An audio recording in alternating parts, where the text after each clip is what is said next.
conducting interviews, checking for anything unusual. They would be looking for anyone with a criminal background or serious money worries, or maybe someone harbouring some kind of grudge against the company. All that would mean working long hours, and those hours would have to be done by Agatha and Tony. Everyone else at the agency was up to their eyes in work.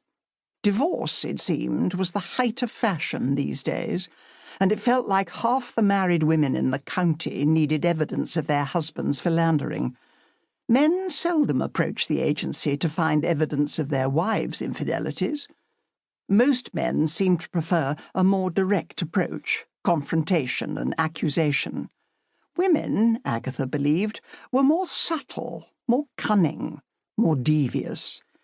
The female of the species, as Kipling put it, is more deadly than the male.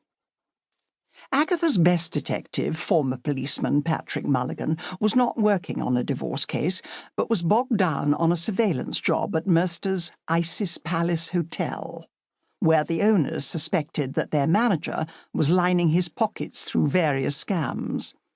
Hanging around the hotel posing as a business executive, drinking at the bar, and eating in the restaurant was a job Agatha would have liked to take on herself. But the hotel wasn't exactly the Savoy, and the clientele gave her the creeps. The thought of sitting in the lounge fending off a series of sleazy sales reps was too tedious for words. The only other member of staff not involved in adultery, unless he was sniffing around someone else's wife himself, was Simon Black. Agatha had sent him out prowling the streets of various villages every night, hot on the trail of the Cotswold cat strangler. The case was being funded by a concerned group of cat owners. She desperately wanted a result from Simon. She couldn't bear it that some nutcase was out there preying on poor innocent pets. She had never been much of an animal lover until she had acquired Hodge and Boswell, her own two cats, and she shuddered at the memory of when they had been kidnapped. Or would you say catnapped? No, that sounded like a nice, peaceful, 5-minute snooze. They had been taken when she was working on that case about those bloody bell ringers. There was simply no one else available, so, dreary though it was, the Morrisons' job was down to Agatha and Tony, and it was going to be a long, hard slog if Tony's mood failed to improve.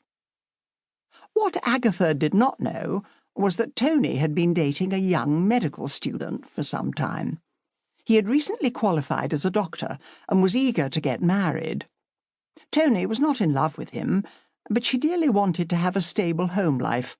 She longed to settle down and, eventually, have children. She knew Agatha would be dead set against any plan she might have that included marital bliss and a family on the horizon. She was bound to start interfering the moment she found out. Tony knew very little about Agatha's upbringing, but she often suspected that it was not unlike her own. Alcoholic parents, bumbling through life in a haze of booze, barely acknowledging that they had a child, let alone caring for her. She frequently found herself looking upon Agatha as a mother figure. In turn, Agatha regularly rained on Tony's parade, just like a real mother. If Agatha found out about her young doctor, Tony was in no doubt that she would forecast that a marriage that did not start off with the newlyweds totally in love was doomed. Even those newlyweds who were utterly bursting with love didn't stand much of a chance in the long run. Suddenly, everything about her boss irritated Tony, from her smoking to her whistling when she wasn't smoking, and every time they drove past thick undergrowth at the side of the road did she always have to say, "Nice place to dump a body." It was not as if Agatha herself set a particularly good example in the marriage stakes.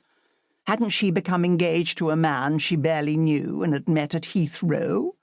And hadn't she cancelled the engagement a week later? Tony was convinced that her boss was actually in love with Sir Charles Fraith, her close friend and sometime lover. It was obvious that they were made for each other, obvious to everyone, thought Tony, except Agatha and Sir Charles. I'll keep my love.